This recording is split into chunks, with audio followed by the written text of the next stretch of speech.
controversial point here. So if you have any questions about our ministry, what do we do there, struggles, challenges, feel free to ask. And the first question was, what is the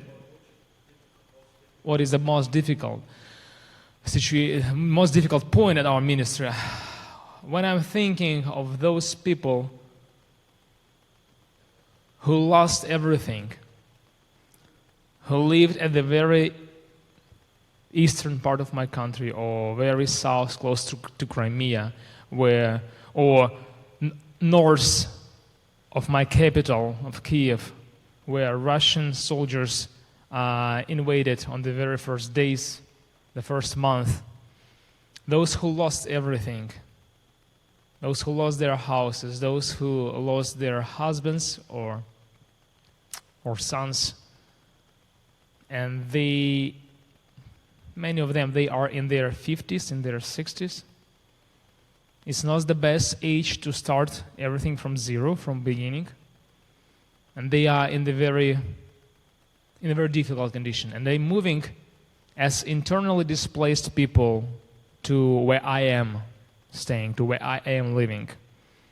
And they're coming to church. We're doing a lot of outreach in our church, in the city center, feeding people, preaching the gospel.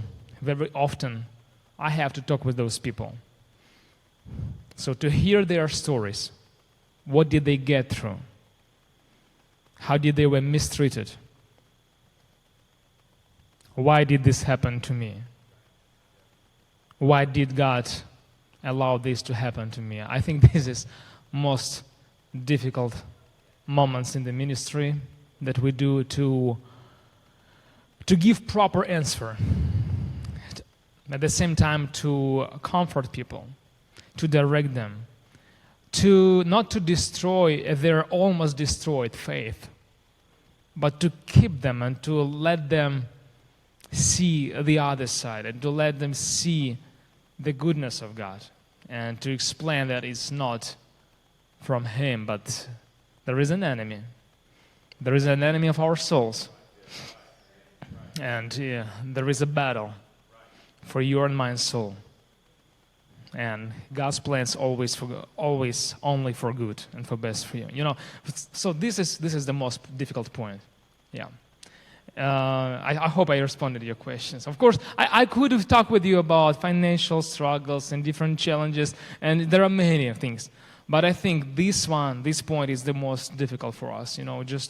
It's a counselor ministry. It's a psychologistic ministry at some point. Because people, they live with hurt soul. They've been hurt. And to heal their hurt soul, it's only God who can heal it. But He uses His ministers. He uses His people, and this is very challenging sometimes. So, if you have any other questions before I share my testimonial and do my presentation, I'm more than happy to respond. Or maybe I will share, and then if you have some questions, we can just switch it, right? Okay. So, my name is Alex. Once again, I am 35 years old. I'm young. I'm married. I have 2 children, son and a daughter. They're 12 and 11. And I'm already missing them, despite the fact that I'm only 4th or 5th day as I'm here. I'm already missing them, and this is very challenging to be here while they stay there. Just briefly to explain you what is the situation even in the area where I am living.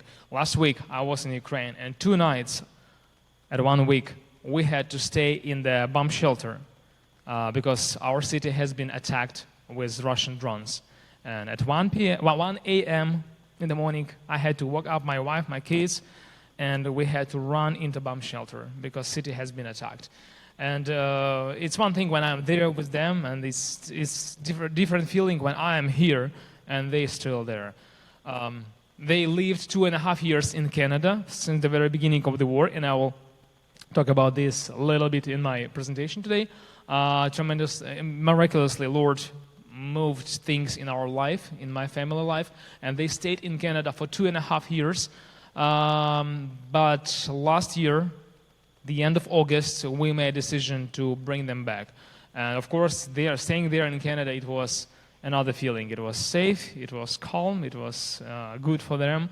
But that we got to the point when we had to make a decision whether me to move and stay and to be with them temporarily in Canada, or for them to get back to Ukraine and stay with me. And some people said that I made a crazy step, but I believe this was a step of faith, because my heart is in Ukraine, my ministry is in Ukraine, and we decided to bring them back to Ukraine, for me to stay there temporarily and to run the ministry. Otherwise, I would have to move to Canada, and I'm not sure what would happen with ministry, So this is another sacrifice for me and for my family, to stay in the war-torn country. But we, over these last 4 years, we walking the path of faith that God is drawing to us, and that how God leading us. And I believe it is a blessing to be obedient to Him. I want to share with you tonight what I believe and what I've experienced in my life, not in theory, not through the books, but personally, just in practice. And I want to tell you, it is a blessing to be obedient to God. It is a blessing. I'm not sure how many of you follow the history of Ukrainian-Russian war, and maybe some of you thinking that this just happened back to February 2022. For those of you, I will tell you, this war has started in 2014. When Russia conquered Crimea, big peninsula of Ukraine, and they conquered eastern part of Ukraine, part of Lugansk and Donetsk area.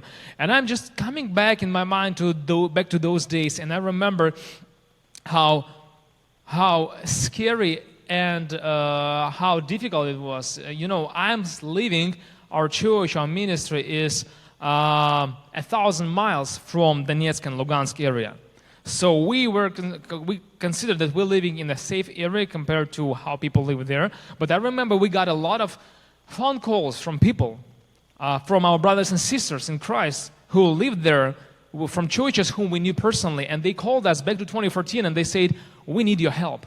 We need your help because you can't even imagine what's going on here. They said grocery markets are closed, banks are closed, gas stations are not operating. It's just like real war going on here, and we in tremendous need. So if you have any opportunity, please send some humanitarian aid. Come here, preach to people, because people are open now, and provide some supplies. And I remember we did that step of faith with my dad and a couple other volunteers, ministers from our church, and we loaded full van of groceries, hygiene items, medication, and we delivered that van personally to there. And ever since that first trip, something has been changed in our heart. We saw those people. We saw the reality of the war. We saw how war looks like. We saw those people who lost everything and who in tremendous need. And we saw how wide open their hearts were for gospel. And ever since that, we started completing another and another humanitarian trips to that area. And we went, altogether we completed around 20 humanitarian trips, missionary trips to that area, to the entire front line of those days, delivering food, supplies to people. At the same time, me and my dad, periodically we were coming to United States. We were traveling around churches, sharing this idea, sharing this vision with people here, with churches here. And I'm grateful today to American people, to brothers and sisters here who supported us back to those days, because together, in collaboration in that ministry, we were able to accomplish those 20 plus trips. We were able to preach the gospel to thousands of people who were born and raised in Soviet Union and who never heard the gospel or truth of the gospel, who never heard the truth about Jesus' name. We were able to witness to them, to pray salvation prayer with them, to direct them to local churches. And I know that today, sadly, many of them, probably most of them, are no more longer alive. But I have this hope to meet them one day there, because I know that they prayed with us. They got their faith through that ministry. And interesting point of mine is that doing that ministry, 1,000 miles from my city, providing supplies, preaching the gospel, seeing the horror of war, we couldn't imagine that this same horror, this same curse will cover the rest of our country just in 10 years, in less than 10 years. In 2022, we could not imagine that this will happen to the rest of our country. In fact, your intelligence, British intelligence, they warned our leadership back to the end of 2021. They were sending messages that we see that Russia is about to take another try to conquer the rest of Ukraine. Putin is going to invade Ukraine. But I'm telling you, I'm just confessing today that for some reason we did not believe that. Despite the fact that this happened 8 years ago, we never thought that this would happen again, that Putin will dare to, this isn't just another time, this is another days, and world leaders will not allow Putin to do that. He will not dare to invade into Ukraine. And I remember that only 1 month before invasion, in January 2022, I've been to Kiev, the capital of my country. I've been to one conference, Christian conference, and between the sessions, there was a lunch break. And people in Ukraine, they're pretty much the same as people in the United States. They all enjoying lunch breaks. They all enjoy their time. So I enjoyed my lunch break. I had a fellowship with different people, and I had a talk with this pastor. Once again, that was the time when media were talking about those messages that Americans, British people, they're saying that Putin is about to invade Ukraine again, and that we have to be prepared and things like that. Nobody believed that.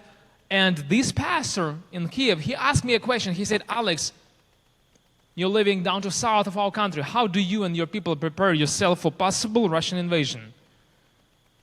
And I looked at him, I smiled, and I said, Pastor, we don't really believe there that Putin will invade our country again. So obviously we're doing nothing to prepare ourselves for that possible invasion. And he looked at me very strictly.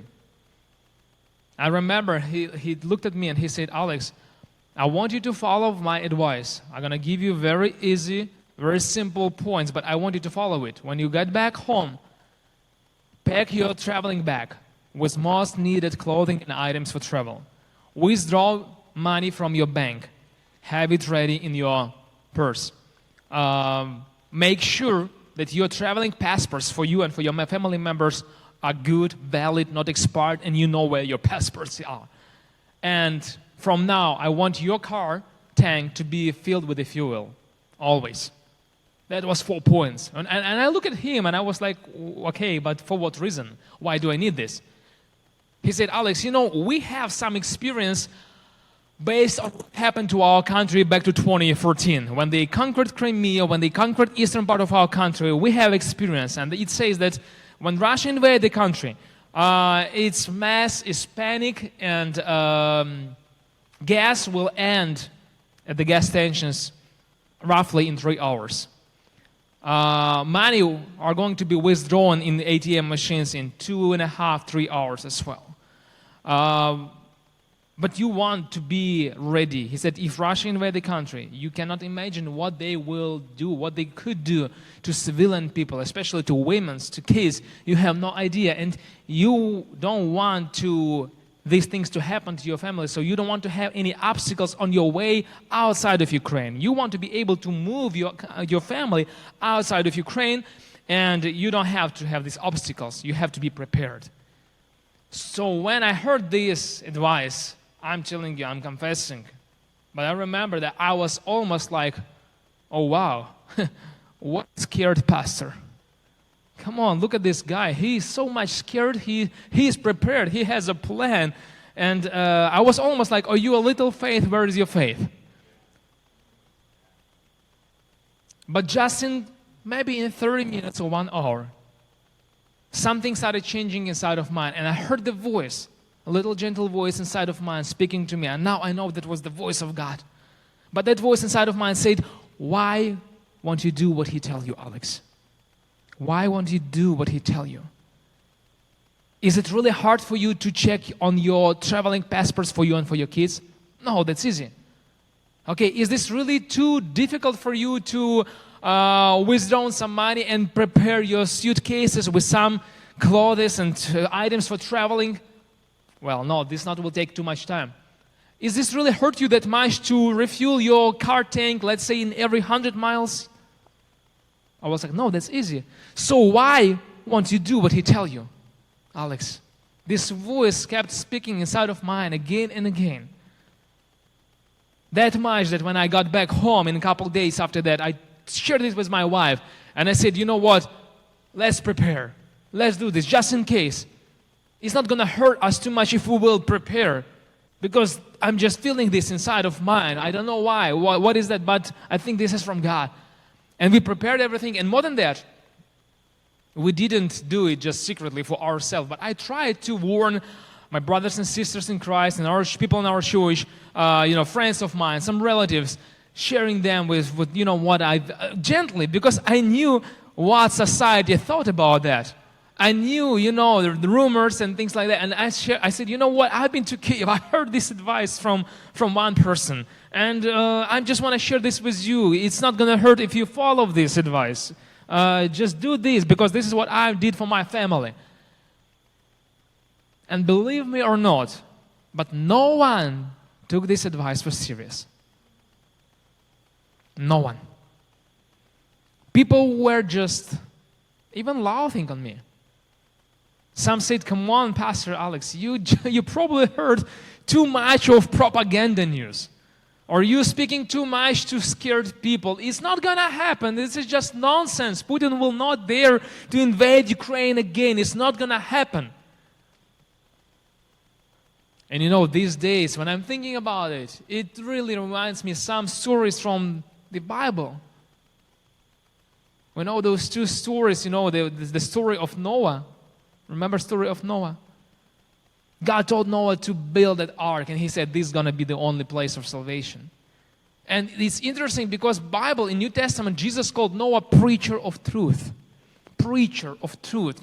I believe he preached to those people. I believe that he told them that they have to change the way they live their life. I believe he told them that the ark would be the only place of salvation. And we know the end of the story, no one listened to him. It was only Noah and his family who got saved in that ark. There's the other story of Lot.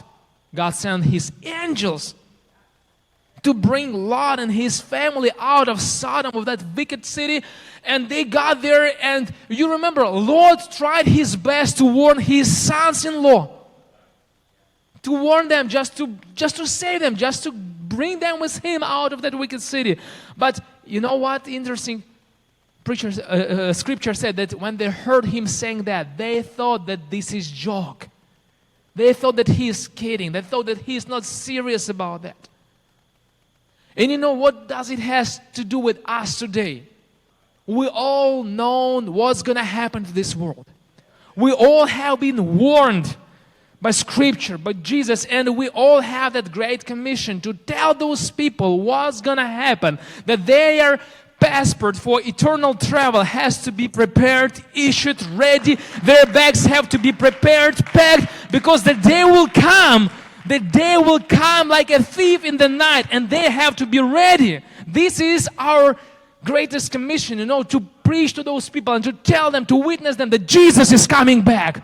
And the church is that ark. The church is that place where they can get saved.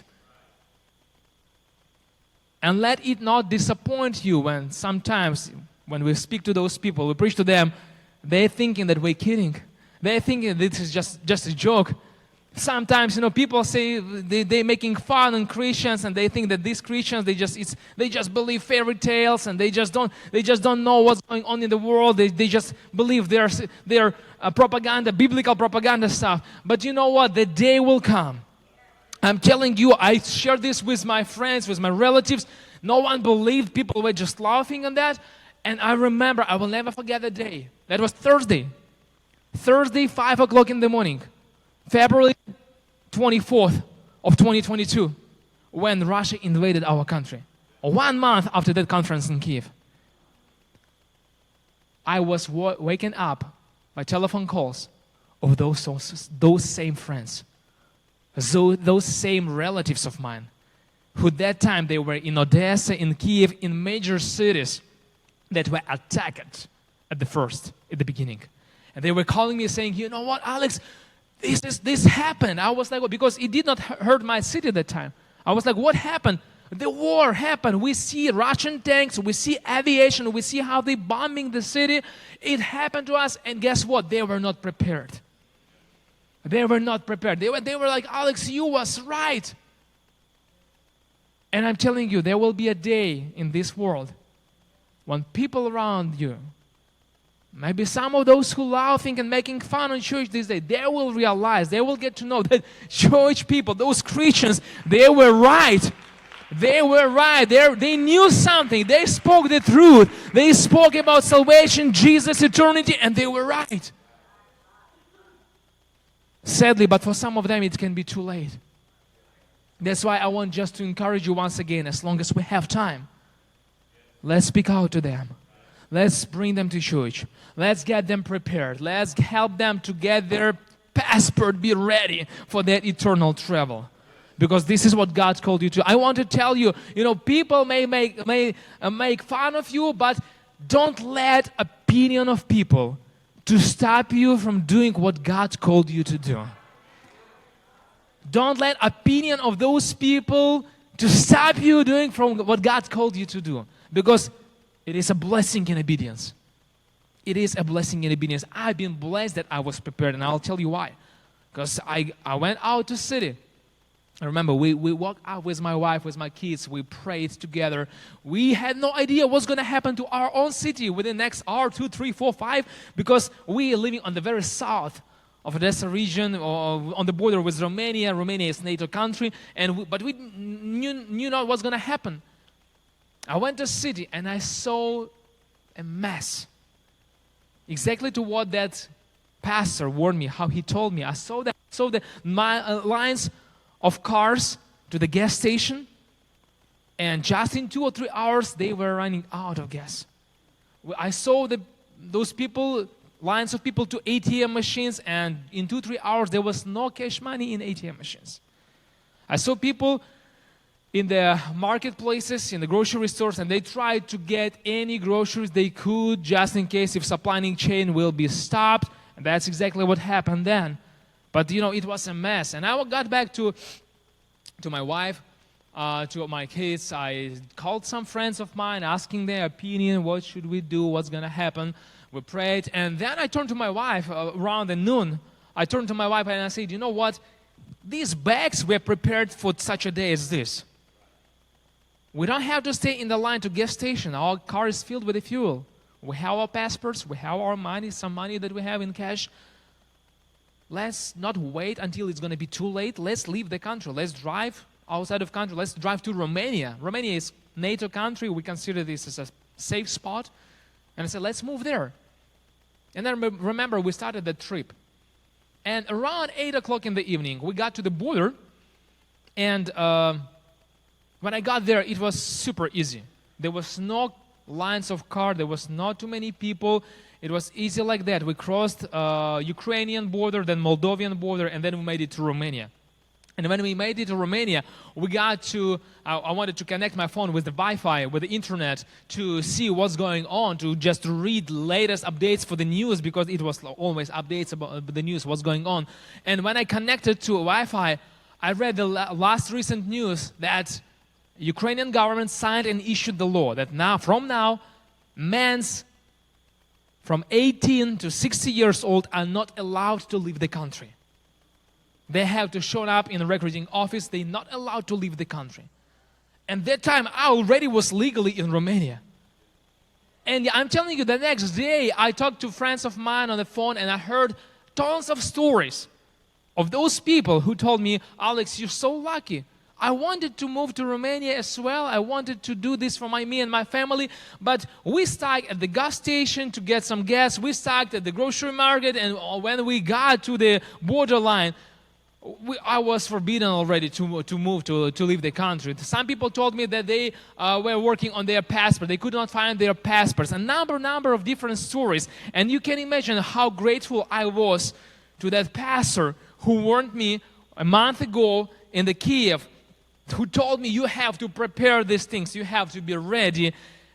And more than that, I was so much grateful to the voice, to that little gentle voice inside of mine who, at the time when I was skeptical, at the time when I thought that this is just nonsense and these things will never happen, that voice said, why won't you do what he tell you, Alex?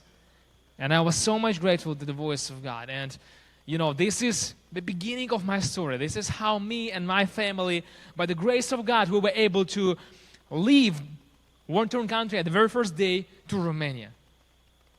I rented a place for us to stay there, and the next day, I talked with friends of mine. They told me all these stories, and I decided that, that was a good moment to pray, just to pray God about all these things. So I went to a kitchen. For that time, it was my secret room. I want to tell you something. Sometimes you can think that you're going to right direction and that you know what to do and you know what would be your next step.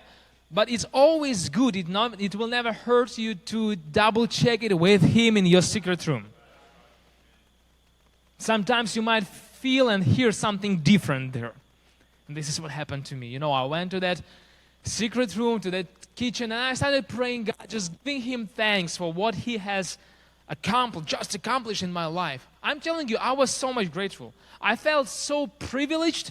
I felt so happy, so almost chosen, because the rest of people, they told me we couldn't make it, but I've been there, and I knew that some friends of mine, they sent their wives and kids to Romania, but they had to stay in Ukraine, so families were apart. I was so thankful to God that He just did this for me, that I could be with my family together. We are not separated. We are in a safe place. We just in Romania, and what should we do now? Maybe we're going to move to United States or Canada or things like that. I get to that room. I started praying, giving God thanks, just glorifying Him. And at one point, while I was praying Him and giving Him thanks, I got the very similar feeling. I heard the same voice that I heard a month ago inside of mine. And He said, I know that you're grateful. And I know what you feel. But this is a time for you to get back to Ukraine. I accomplished this for you, for your family, for your wife and kids, for you to be aware that everything is fine with them. And now as you see, just the same way as you see what I have done, that I am God of miracles, I want you to get back to Ukraine because there is a ministry for you. And while you're going to be there, I will take care of your wife, of your kids. I will take care of you while you're going to be there. Everything is going to be all right, but they have to be here and you have to get back to Ukraine. There is a ministry for you. Somebody said, ooh, that's what I said that time. That's what I felt. I'm telling you, I wasn't ready to hear him saying that. That time I was happy that I'm in Romania, that I made it legally, that God performed so great miracle for me. And I thought that bye-bye Ukraine, hello United States, maybe Canada, I wasn't ready to hear that. There is blessing to be obedient to God. And sometimes it is easier for us, or I would say another way, it is easier for us to listen to Him and to be obedient to Him when, for example, He is speaking to you in your prayer, come on son, take your family and take a trip to Hawaii for vacation. It is easier to be obedient to God. Come on Lord, speak to me again. I'm ready to do it every time you say. But sometimes He calling us, He calling you to go to Nineveh. To those people who hate you. To those people who serve another gods. To those wicked people who are enemies of your nation. He called you to go and to tell them that they still have chance to get saved. And I'm telling you, it is a blessing to be obedient. Otherwise, you can end in the big fish belly. Just as it happened to Jonah. It is a blessing to be obedient. I already experienced that. And I was shocked, but I decided, okay, I have to share this with my wife. I have to explain this to her. That would be the most difficult point, to explain to my wife that God is calling me to get back to Ukraine. So I went to living room and I shared this with her. And I was so emotional. I said, the Lord said that the same way as He took care of us and He just showed us His mercy, how He is great, and He moved us here together. He said that I have to get back to Ukraine. I have to, because there is a ministry, new ministry that I'm going to run, and He needs me there, but He will take care of you. He will take care of our children. Everything is going to be all right. There is a ministry that I need to go and do. And she said, wait a second, what is the ministry? And I stopped and I said, well, I don't know. He didn't say yet. Sometimes when we follow God, it's a step of faith. It's a path of faith. It's always path of faith. You don't know what's going on, what's going to happen around the corner, what God wants you to do. You just have to trust Him and follow Him. And when you do this, if you do this, you will see that it is a blessing to be obedient to Him. That moment, I did not know what's going to be the ministry, and I remember we prayed together with her. We connected our hands. We prayed together. And when I said amen, she cried and she said, I hate to tell you this, but while we prayed, I felt the same. I got the same feeling that it is proper thing to do, that God needs you there and you need to get back there. So, with the tears on her, she gave me a ride on our car back to borderline. And I remember we did that last selfie picture together. Started crossing borderlines back, Romanian, Moldovan, into Ukraine. I said goodbye to my wife, having no idea when I'll see her, if I will be able to see her in person again, what's going to happen. Because, now it's 3.5 years later, but that time it was just, destructive. Everything was destructive. We did not know what's going to happen tomorrow. And I remember I got to the borderline, and I gave my passport to Border Patrol officer, and he said, don't you know what's going on in the country? I said, I know. He said, are you sure that you want to be back? Because if I stamp your passport, you will not be able to leave the country again. And I knew that. I knew that it's like one-way ticket. I knew I will not be able to change my mind in 3 days and move again. That's it. But that was my path of faith to God. And I said, yes, I know what I'm doing. It's a long story to explain you, but I have to get back. And, I got back, and when I made it to Ukraine, I was shocked. I was shocked because I saw something. I saw literally thousands of people at the same border checkpoint where I was 3 days ago. Remember, I told you it was easy, smooth, very easy to leave the country at that time. God prepared us, and He was guiding us right in time. But when I made it back, it was thousands of people. It was freezing winter day, February 28, I believe, or 26, something like that. It was freezing day, and people had to stay there in the field, not in facility, but in the field. They stayed there 17 to 24 hours in a line, because our border system has been collapsed. They were not ready to receive so many people.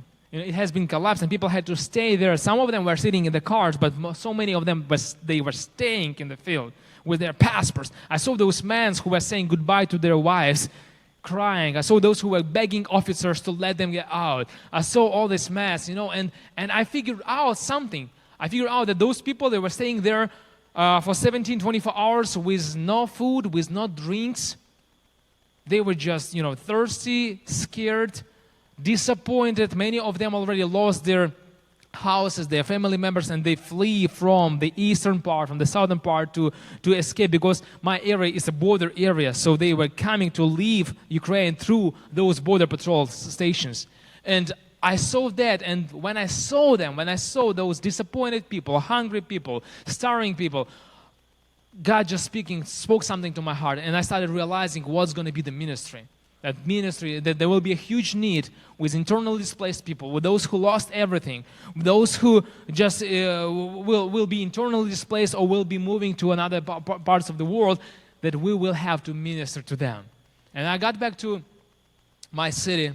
I remember that same evening I message to some church members, to some young people, telling them, you know what, I got back, I'm in Ukraine, I'm in Ismail, and God called me to do this ministry for internally displaced people, and I'm going to start tomorrow. So if you feeling like if you want to participate in that, let's meet tomorrow in the church. I texted this to them having no idea whether someone will participate, because that was very scary days. Mostly people were thinking about themselves, what to do, how to help their families, how to move their families, maybe how to go around the border, or how to help themselves. And when the next day when I arrived to church, 10 people were waiting on me, saying, Pastor, we are with you, and what God called you to do, we want to support that. And when I saw that, it was such a great confirmation and inspiration for me. Because I figured out, just as He said, I will provide everything for the ministry. I will supply, I will provide, I will take care. I saw that He is faithful, and just as He said, He started supplying with the human resources, with the people, because just alone, there is not too many things I could do. Provided 10 people who were with me from the very first days. And together we determined main directions, what we were able to accomplish back to we were able to help people, and I would love just to share some of that with you, and just to tell you that this is now something going on with the mic. But the story how I left Ukraine, and then how I got back to Ukraine, and I just want to highlight that I got back. I just want to highlight that I got back into Ukraine not because I was super brave, not because I was too foolish, but it was just because of obedience. I decided to be obedient to God, and that was my path. You have your own path of faith here while you live in the United States. You have your own challenges. You have to do your own choices. I just want to encourage you to be faithful and to be obedient to Him. Because I'm telling you, there is a blessing in obedience. Sometimes it's very difficult to be obedient to Him. But in the result, it's a blessing. And you will see it. And some of you already experienced that. But we determined together, we determined needs that we were able to supply. And we started with delivery of food and drinks to those people who were staying on the front line. Not front line, but border line. Right now we're doing delivery to the front line, so I'm just confusing a bit with my English. Sorry, my English is my second language. So we started delivering food and supplies to the border line to people. And I remember, this story that I can share with you. Do we have a little bit more time? Do we have a little bit more time? Okay. I remember, we delivered some food and drinks to the front line, and I knew that those people, they were staying with their children, they were staying in a line for 17, 24 hours. We covered the tables, we put a lot of snacks, a lot of hot drinks, just a lot of stuff. And I made an announcement. I told to people, I said, hey, we are church, we are Christian people. We are here to help you. We know you're scared. We're scared as well. But God just sent us here to help you. Here is drinks, hot drinks. Here's some refreshments for you. I know you're hungry. Please come here, help yourself. And my expectation was that everyone will just fill that place and will take everything and things like that. But think of this. No one took a step out of that line. And I was like, well, what's going on? Hey friends, it's not poison it. We are here to help you. We want to bless you. And this woman said, you know what, I can't really take a step out of this line, because if I will come to you to take that refreshment from you, I will lose my spot in the line. And I'll have to stay again these 10 hours to get to the same point, to the same place. And we understood that. We figured out that the only option for us to help them, if we want to help them, is to come to them and give it personally to them, to each and everyone, just into their hands while they stay in that line. And remember, I was about to give that snack to this little girl, She stayed there with her mom. And when I was about to give it to her, her mom screamed. She said, "Please don't give it to her." And I was like, "But why? We are here to help. You stayed here probably 8, 10, I don't know how many, 15 hours. She might be hungry. We really want to help her." And she said, "Yes, we stayed here a while. And I know she's hungry, but if she will take it from you now and she will eat this, then in a couple hours she will need a restroom. And we'll have to take a step out of this line. And we'll lose our spot in this line." This was, this one of the stories that really deep in my heart. It was too emotional, too painful, just to see what's going on. To see that mama who staying in between, whether it's her kid to be hungry or to get finally into a safe place in Europe, outside of Ukraine. It was too emotional. Those who were ready, those who were willing to receive our support, help, we provided to them. We were able to preach to them. We were able to comfort them, to pray together with them. It was such a neat ministry those first weeks of the war. Then we also helped with transportation, because I figured out that people were coming to our city with public transportation, trains, buses, but from the city to get to the border point, there was no regular transportation, only taxi. And taxi drivers, how sometimes it happens, they got that revelation that this is their time to get prosper, and they tripled price, they just increased price, and this what happened. And I told to our people, I said, "You know what, we have this van that we use for our trips to the east of our country, delivering supplies. Let's use this van now to give transportation, to give free rides to these people to the front line." Sorry, not to front line, to border line. And, we made an announcement, and people were coming to our church from all over. They were filling the church, asking for a ride. And that was such a great opportunity for us to instruct them. My wife was that time, if you remember, she was in Romania. And she said, "I cannot sit like that. I want to help." So she decided to meet people at the other side of the border. Instruct them, help them with the SIM cards, with some medication, helping them to find a ride to another country or another city, just instructing them there. We got some information from her, and we were instructing people straight in our church, helping them, giving them some supplies, and preaching them about Jesus who loves them despite the fact what's going on in the country, encouraging them to find church in Europe or in the United States, wherever they're going to go, to find church, because there are people who want to help and who are able to help you, most importantly, to make peace with God and start your new life with Jesus. All together we were able to provide a free ride for over 500 people to the borderline. And my wife was meeting them there, and it was just like a team ministry on both sides of the border. I just something fresh that I want to share with you. This past June, I've been to France, and on the street, I met a woman. She met me and she said, I want to tell you thanks. I said, "Why?" This is how big, and that's at the same time how small is the world. She said, "You was the one who gave me a ride and who helped me with transportation to leave the country. You and your family and your church were those people who helped me and my family to get out of Ukraine and find the transportation and get settled in Europe." And I was thinking like that. And she said, and she posted it on Instagram. She cried. She recorded a video on Instagram to her followers that these are people, these are church who helped me 3 years ago. And I was like, my God. How good is that, to serve the God and to be obedient to Jesus when you're making that impact in people's life? After that, we did so many different directions in our ministry. Meeting people at the railway station, distributing groceries at our city to people, and different other things. But I know it's always best to see than just to hear. So if media team is ready, I would love to share this short video for you to see what are current directions in our ministry now. What do we do, and how can you support and help us? How can you be part of it? So if you're ready, please, let's run that video.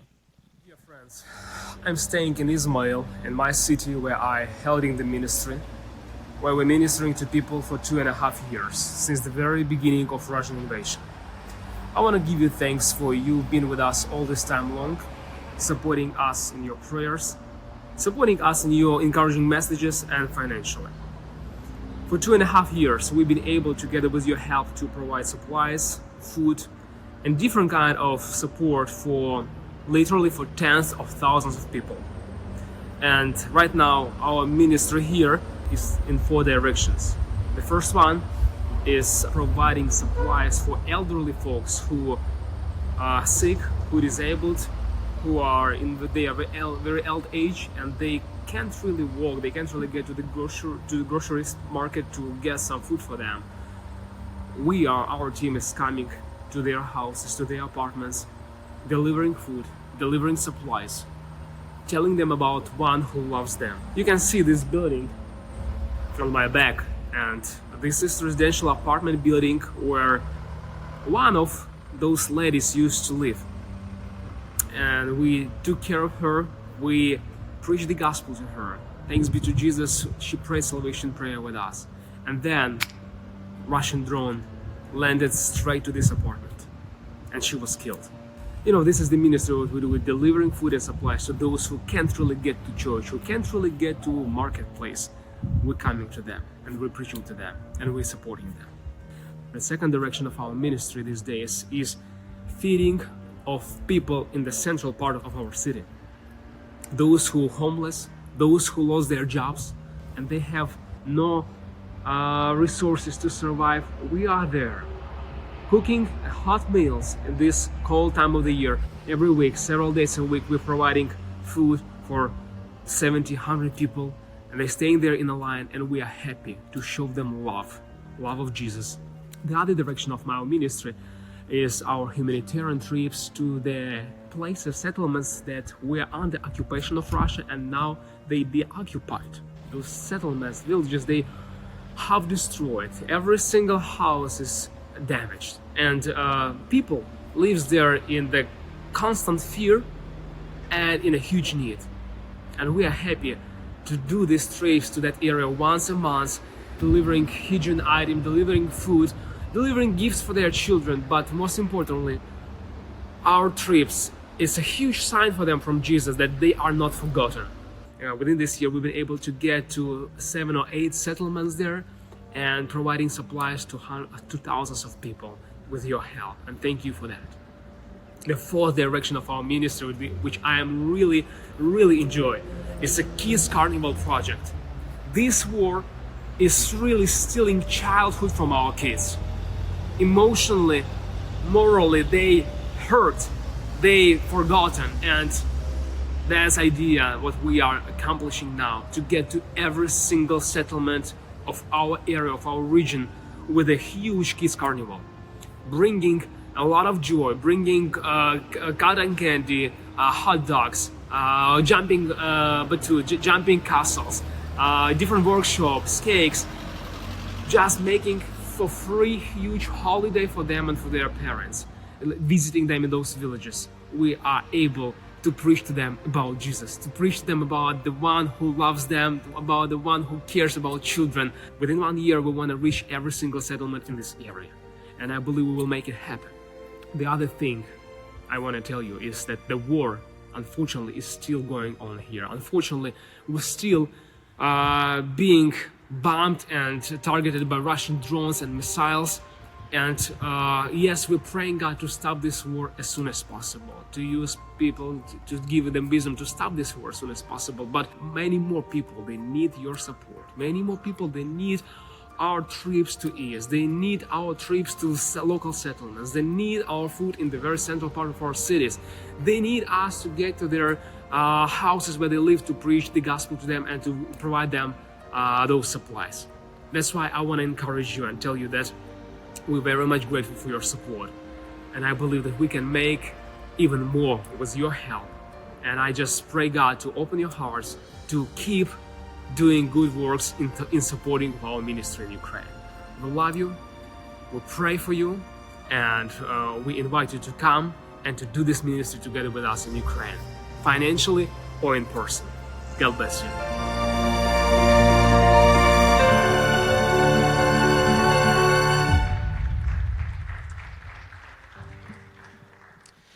To God be the glory. Thank you very much for your attention. Thank you very much for you here tonight. And just watching this video, watching back, thinking of those thousands of people, literally thousands who were fed, thousands of those who got their aid, who heard the gospel, who've been evacuated out of war zone to Europe. I'm thinking that this happened to their life because of obedience. Because of obedience of just simple small person like I am to God. And sometimes I'm thinking, I'm just asking myself, would this ministry start? Would this ministry be started? Would this ministry happen to those people if I wouldn't be obedient, if I wouldn't come back to Ukraine? And I think the fair answer is yes. I believe if I wouldn't be obedient, God would raise someone else to help those people and to provide and just to evacuate them, and to, because He loves them, and He would use, He can use even donkey if when He need. He would use somebody else. But my point tonight is this: today I am blessed. Today I am happy for that obedience 3.5 years ago, because now, right now I'm staying, I'm running that ministry, and I have seen changes in thousands of lives. I have seen impact to thousands of people, how we touch thousands of people. And today I'm telling you, I am blessed to be obedient. And the same question is tonight to you. Will this ministry be continuing there without your involvement? I don't know. Probably, I hope yes, God will use somebody else then instead to help and to provide for this ministry. But I'm telling you something, I really believe it is a blessing to be a part of this ministry. For He said, for I was hungry and you gave me something to eat. I was thirsty and you gave me something to drink. And inasmuch as you did it for my youngest brothers, you did it for me. I could have told you many more stories and many more testimonials about our ministry and things that we have seen. But I know we're running out of time. And I'm happy, I'm really grateful for your attention, for this opportunity, pastors. Thank you very much for allowing me to be here to share about our ministry in Ukraine and about my personal story. Thank you. God bless you.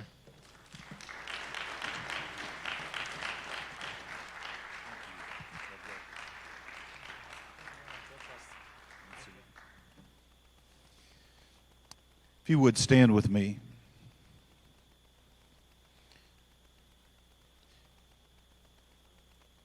I've ever since the beginning of this horrific conflict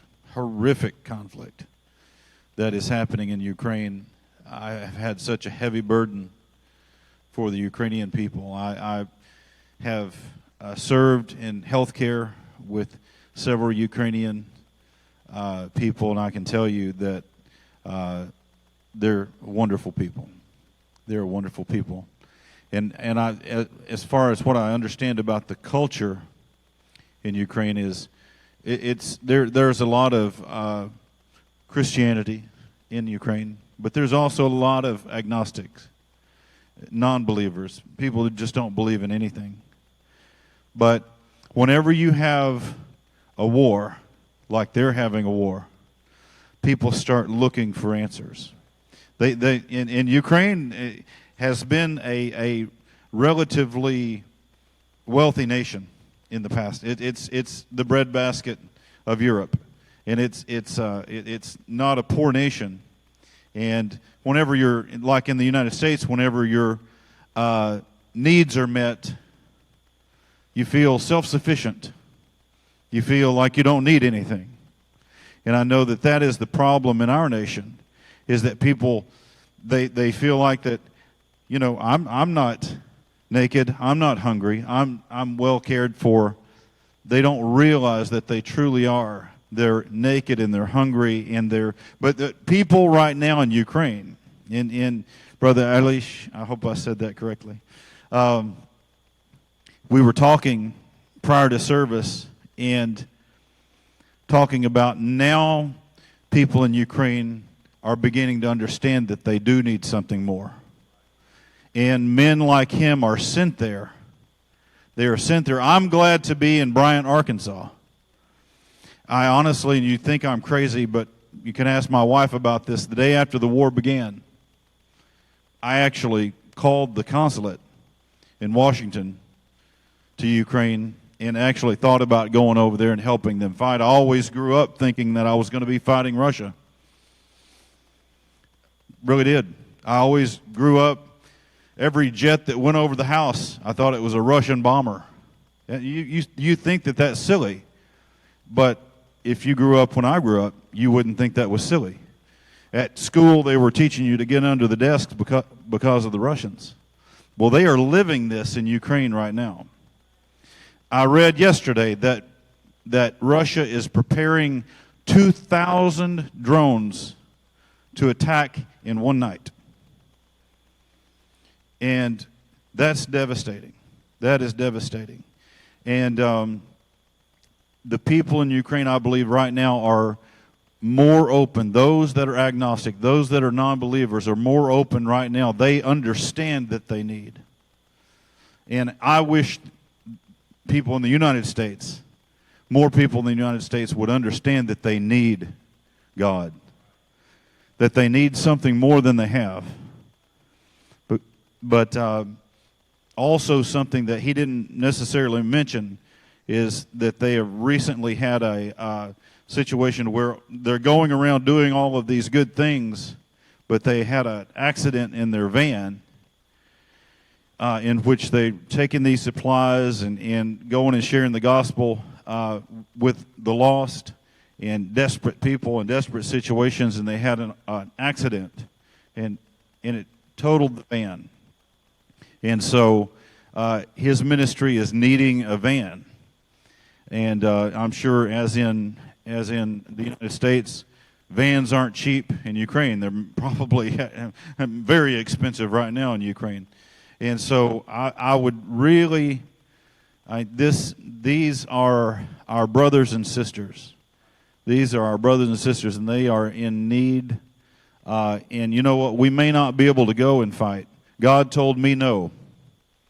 Said, you've got battles to fight here.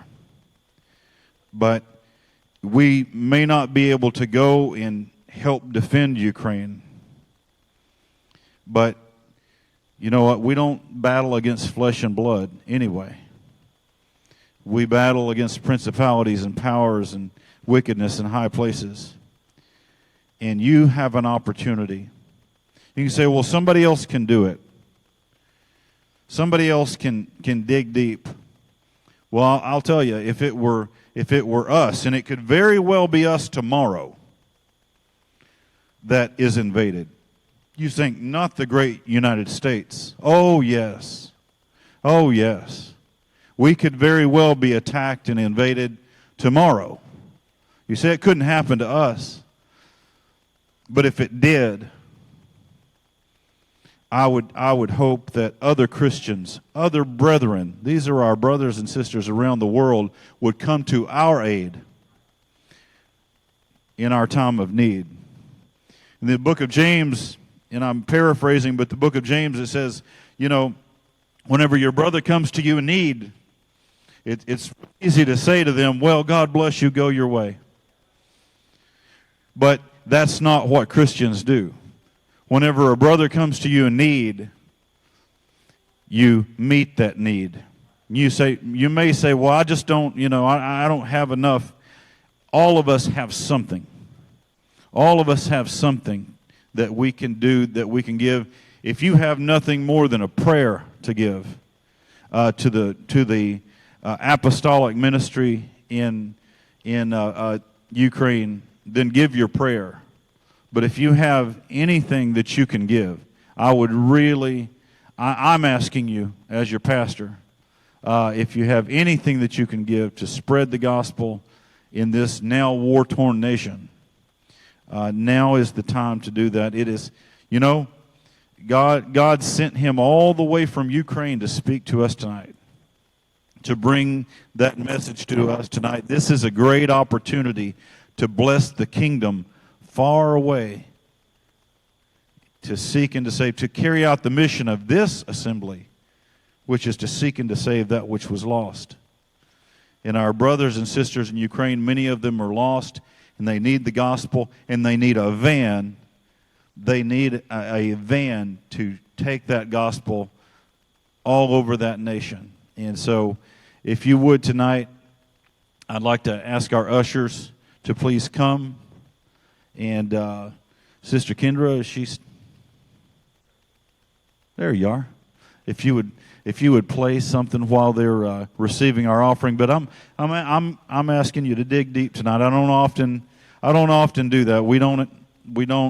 I mean, we support missions all the time, but tonight I feel a real burden for this nation, for this ministry, and I just feel led to ask you to dig deep tonight and to give to this mission. Father, yes.